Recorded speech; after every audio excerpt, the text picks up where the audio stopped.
Did you miss us? Movie reviews, movie reviews, movie and reviews, movie and TV reviews with Chrissy and Tammie. Chrissy and Tammie. Movie reviews, and scripted TV shows. Yeah. Welcome back to my channel. Tis me, Chrissy, aka Rissy Rice. Tis the beautiful, incomparable, shiny, magnificent Tammie. By my side. By my side. And we are back today to cover the rest of the Umbrella Academy Season 2. Season 2. Dos. So last we left off Season 1, and we just want to pick back up where we left off Season 2. As usual, please leave if you do not want to be spoiled, because I will be talking about things that happened in the show that we watched called Umbrella Academy. Okay. Just to be clear, we're talking about things in the show that happened. Okay. Let's get into it. Okay, so Season 2 opens up with all of the brothers and sisters scattered around. And so let's just go through where everybody is. I don't remember what year everybody is in, but they're spread out. Some of them are in the same year and some of them aren't. But most of them aren't, I don't think. I mean, well, technically, they end up in the same year when it gets to 63. So all of them are in 63. Let's just say that. Okay, so Diego, we find him. He is in a crazy house. He's in a insane asylum. And he is talking about his obsession with JFK's murder and predicting it and how to stop it, basically. And that's his whole, like, character arc for this season. Blah, blah, blah. I want to save, JFK from being shot and being an American hero and blah, blah, blah. I'm a hero. Blah, blah, blah. And then also, there's another girl. I can't remember her name. What was her name? She was an important character. Ooh, the other girl. Was it Rita? It might have been Rita. I'm not sure. Anyway, that girl. Also, Rita is like an Indian, and she is brown. And I was just kind of like, wouldn't she be also racially profiled within that era? I just wasn't sure. Tell me in the comments, because I was just kind of like, well, how come nobody is saying anything to her, or being racist to her? That was just a thought, because Allison is black, and so she is dropped dead into the 1960s, which isn't a good time for us. So she had a scary encounter. She has no voice still. Her throat is still like, stitched up or whatever. She can't use her powers. So yeah, she's kind of helpless, but she finds some shelter in this hair salon, and that story develops. Not so much. We'll get back into that. So we'll go back to that. But anyway, so that's Diego. That's Allison. Then Klaus. Klaus is with Ben, or Ben is with Klaus, and he has become a cult leader because he's like singing lyrics to songs, or not singing, but quoting lyrics to songs, and everybody is like, "Oh my gosh, the Messiah, the next coming!" And it's just hilarious because I guess he's predicting the future. I think he told all of his followers that 2019 would be the year that the world ends, because that's what happened. So yeah, that's really fun. I'll go back to that. And Luther doing some dumb. He's fighting in the ring with whatever. I don't even care about Luther. Like, seriously, I just don't. But Five shows up, and he comes in 1963, and so some of them have been there for a long time, or like a few years. Not a long time, but pretty long. If you thought that it was going to be like, we're all together, kumbaya, let's figure it out, and then you have to wait for other members to show up for like 1 year, 2 years, 3 years. It's a long time. Anyway, so Five shows up, and then he's like, oh man, I screwed up. And so then he has to go around and gather all of his ungrateful siblings. Okay, so I think I covered everyone, so I'll just get into the highlights of the season. So, Vanya having amnesia. I forgot Vanya again. I don't think I said Vanya. I'm so sorry, Vanya. I am so sorry. Again, I forgot you again. Okay, Vanya has amnesia, and she is on a farm with a family of 3, husband, wife, and this boy who is mentally ill, or he's on the spectrum or something. But she's been living with him for however long which year she arrived. And she has developed a friendship with Sissy, the wife, and she is also, I guess, caretaking their son, or helping out, because they're letting her stay with them, because I think Sissy ran her over with a car when she was dropped off in time. Yeah. So, okay, now I've covered everybody, I think. I hope. So Five gets here, and he's like, we gotta go investigate, or not investigate, but I gotta gather everybody up and figure things out, because Hazel came out of nowhere, then he died, and then he left a note in his pocket. And yeah, okay. And basically, they caused the apocalypse again. And so he has to figure out why it's caused the second time, and why it's like, you know, now they have like 6 days or something. I think it was less time. Well, it might have been 8. It might have been a week. But it had something to do with the JFK assassination, or they thought that because I think it happened on that day. A little hazy with those details, but anyway. So Diego thinks for sure that it's caused by the JFK. Or, no, actually, no, he's just like being really dumb, and then he's just like, I want to save JFK. Yeah, so Diego is obsessed with the whole JFK assassination, blah, blah, blah. I'm tired of Diego too. Okay, the first season, you know, he's hot. You know, he had a whole, like, I'm in love with the detective, and they had a little flirty relationship. It was cute, and I was supporting it, and then she died, and I was very sad about that. As was he. And then he kind of got all hot-headed and was just like, I'm going to kill Mary J. Blige and Hazel, which I wasn't mad about because I was irritated by them as well. So I was kind of like, but then priorities of the world ending, he was not, like, thinking clearly about that. And so then kind of at that point, and then also when he, like, murdered their mom in the first season, I was just like, what are you doing? What's wrong with you? Yeah. So no bueno for, you know, I just don't like Diego. And yeah, he's not great in my book. So 1 and 2, like Luther, Diego, I don't like them. With Allison, I was really excited. I was really excited that she was, you know, back in this time, and they were going through how it was actually the time of segregation, like when she arrived and she was like, you know, not welcomed at all in the diner, and in the white-only diner. And I was just like, oh, this is going to be cool because they're going to, like, talk about this in a real way and explore it in a real way. But they didn't really. I mean, they kind of did, but they kind of didn't. Because, I mean, she has powers, but she wasn't using those powers. And she was still kind of, you know, bossing up to the police and not getting shot. Or not getting, like, you know, lynched, can we just say? I just thought that some of her interactions were just kind of, like, unrealistic, even with her using her powers. Because, I mean, if she's not using her powers and not manipulating them, but also getting in their face and being like, it's 2019, actually, no, it's 1963, but I'm from 2019, and I don't have to take this BS, like, whatever, because I have powers. But also, I'm not going to use them on you. I don't know, it was just kind of weird messaging, I guess, or something. That didn't resonate with me, you know? There was like a disconnect between, you know, the reality of the reality, and then also the reality of this world's reality mixed with reality, you know? It's just, I don't know. Yeah, and then her husband, you know, also they were thinking that, you know, the communists were in, you know, with Russia and all these, like, you know, conspiracy theories back in those times running rampant in people's minds, and her husband was one of them that was just like, hey, I think you might be a spy. And yeah, I guess I'm just not too familiar enough with that time period of what was happening with because I know that a lot of people were being excommunicated and being put on trial for being possibly associated with communism. But would you, like, sell out your wife like that, though? I mean, I guess they were only married for a year. I don't know.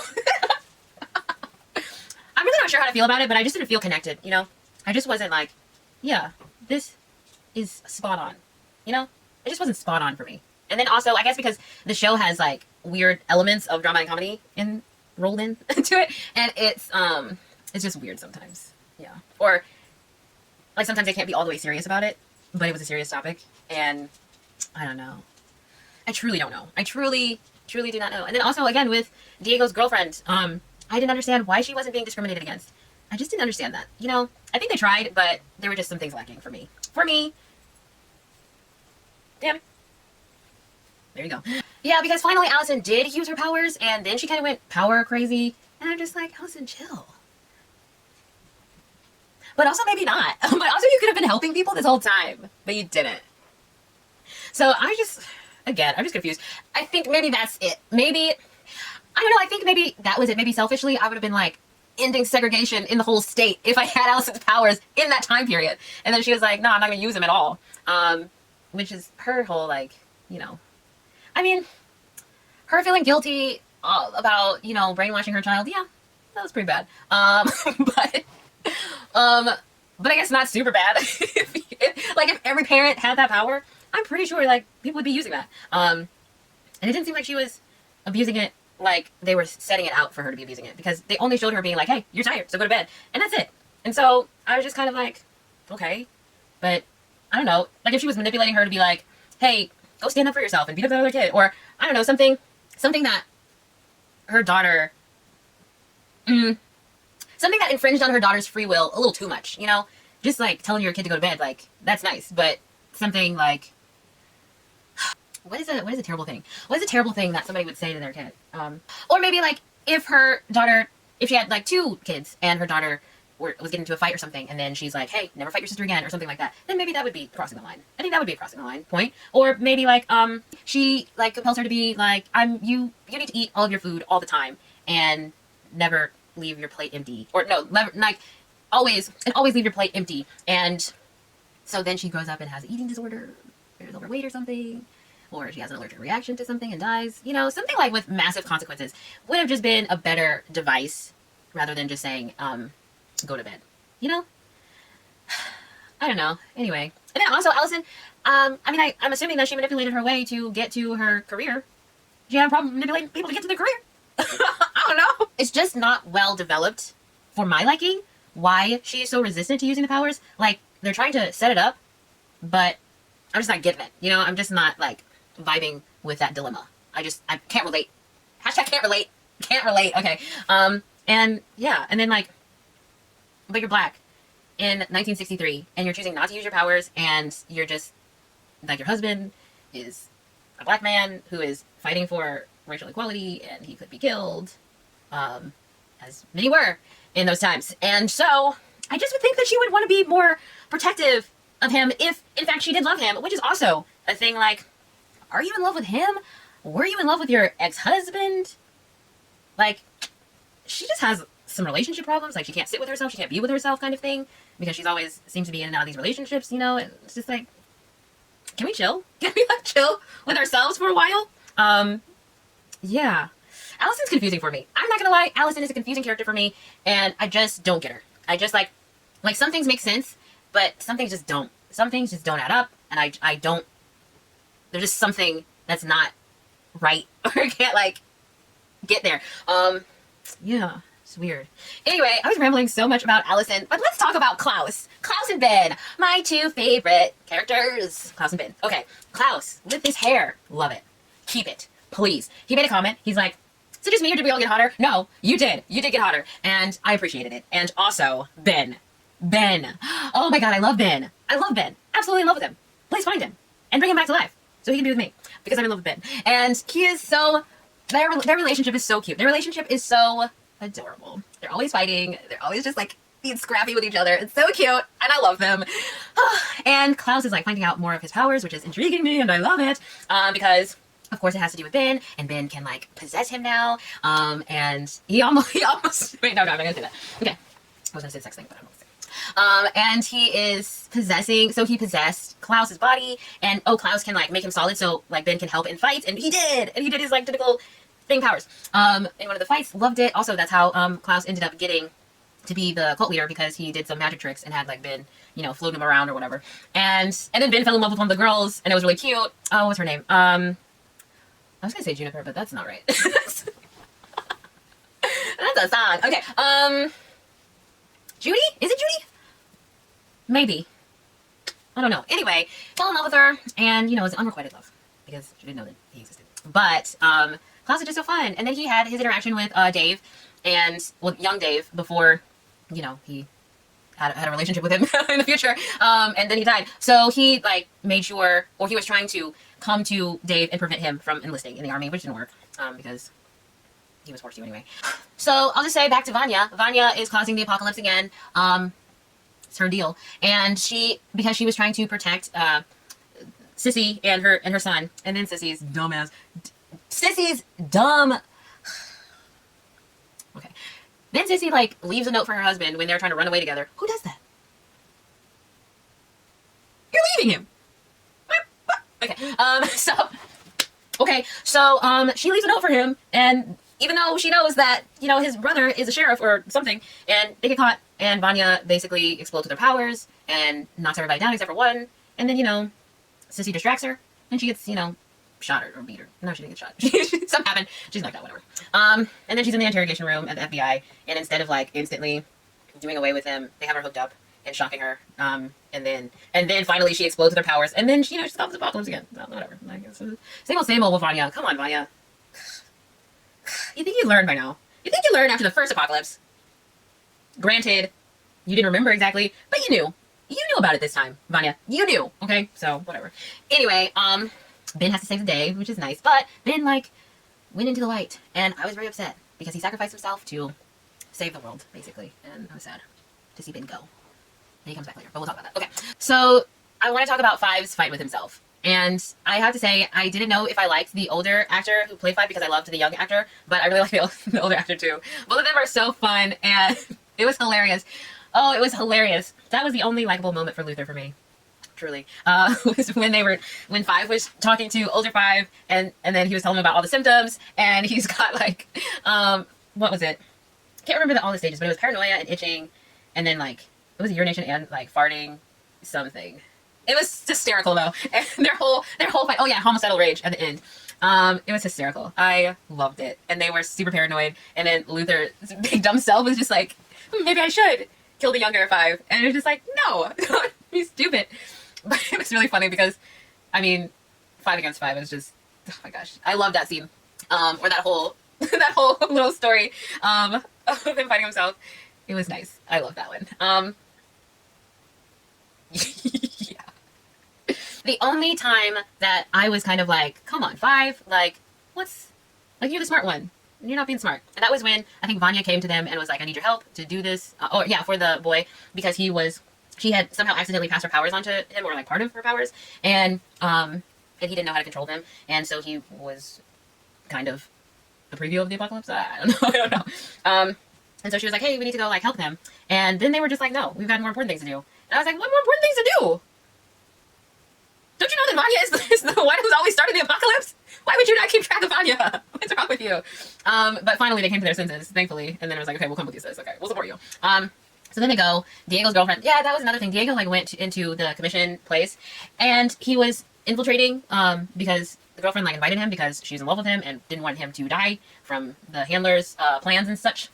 So he was supposed to be working security or learning the ropes of things, and he didn't know anything about the place. But he kind of and they were literally going to sit him down for a training, and it was like this video of, you know, I guess how the whole operation works.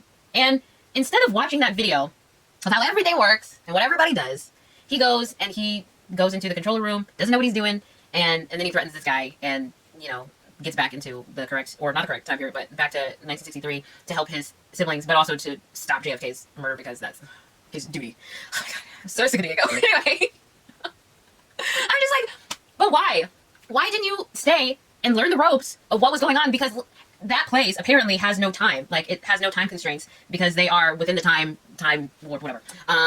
And so it didn't matter. It didn't matter if the video was like 5 hours long. It didn't matter if he stayed and watched the video, because then he could have like learned how to operate things, or who to ask to operate things, or he could have like gone and got a briefcase. There's just like so many things that he could have done, but instead he decided to do that. And I was just mad. I was just mad.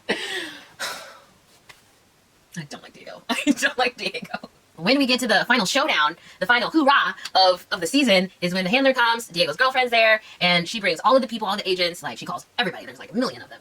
And then Vanya's coming out strong, and then she's like wipes everybody out except for the handler and Diego's girlfriend, who turns out to be one of the 43, one of the 43 kids. One of the other 43 kids that had the mysterious birth. So she has the powers to, I guess, mimic other people's powers. So then she mimics Vanya's powers, and it's crazy. It's crazy. Now we've got another bomb. But she she's just trying to kill everybody.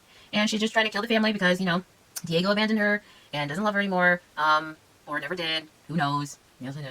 And, yeah, there's shenanigans, whatever. Okay. Well, everybody has a fight. That goes on, blah, blah. Real thing here is, I figured out what Diego's power is, which I didn't know. He's like Magneto, and he controls metal. I guess to a certain extent. But he stops the bullets, and which I have never seen him do before. Never.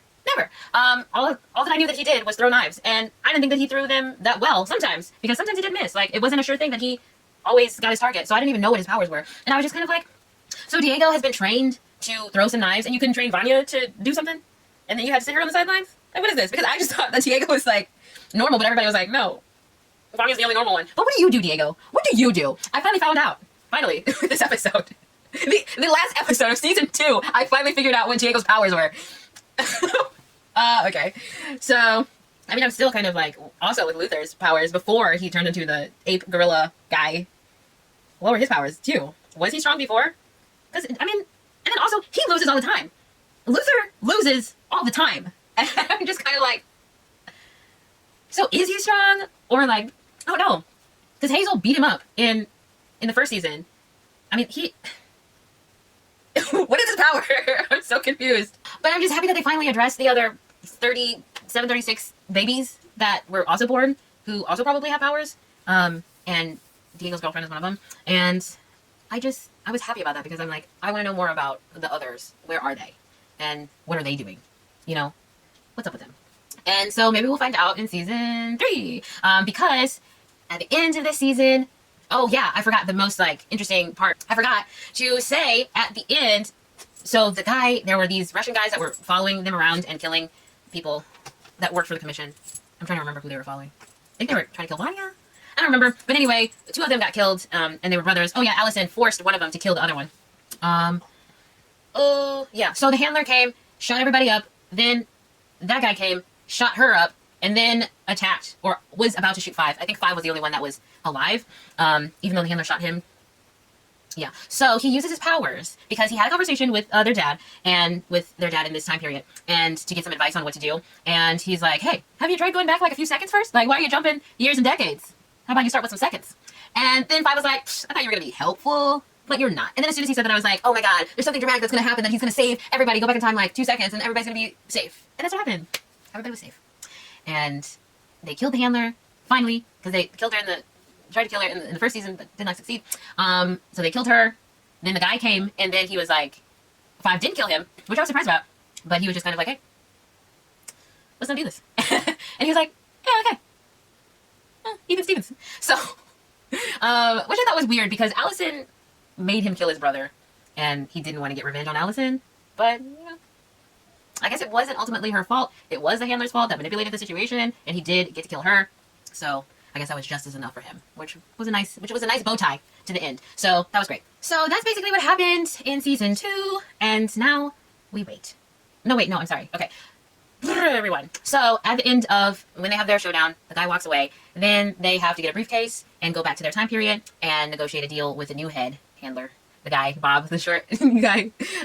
He's really fun. And be like, hey, can we like not experience the apocalypse? You know, when we get back to 2019. And he's like, yeah, sure thing. So then they get the briefcase, go back or go forward, and they are back in 2019. But hold up, Ben ain't dead. Ben ain't dead. Their daddy ain't dead. Pago isn't dead. Their mom wasn't ever dead, but maybe the real mom isn't dead. Who knows? So many things. So many things. And Ben is the head of the house and the most beloved child, and now they are the Sparrow group, I think, instead of the Umbrella Academy. And there are new people. There are new people and new members of the team, which has to be their like other weird brother sister weird connection. Are they all brothers and sisters? The thing that had the anomaly happen to all of the people. I don't even know. Okay. So, what's gonna happen next? Is Ben going to be back forever? I hope so. I love Ben. Also, Pago, I hope that he comes back. That Vanya doesn't kill him. That's nice. Will Vanya end the world again? Yet again? Or will one of her many estranged siblings maybe challenge her? Something? Maybe. What happens to the boy that she gave some of her powers to? But also she took the powers back, but we see that he still has some. So did he already have powers, or did she not do a good job at taking them back from him? Who knows? Where is he now? Does he have more powers from growing up with powers? Will she have a relationship with Sissy?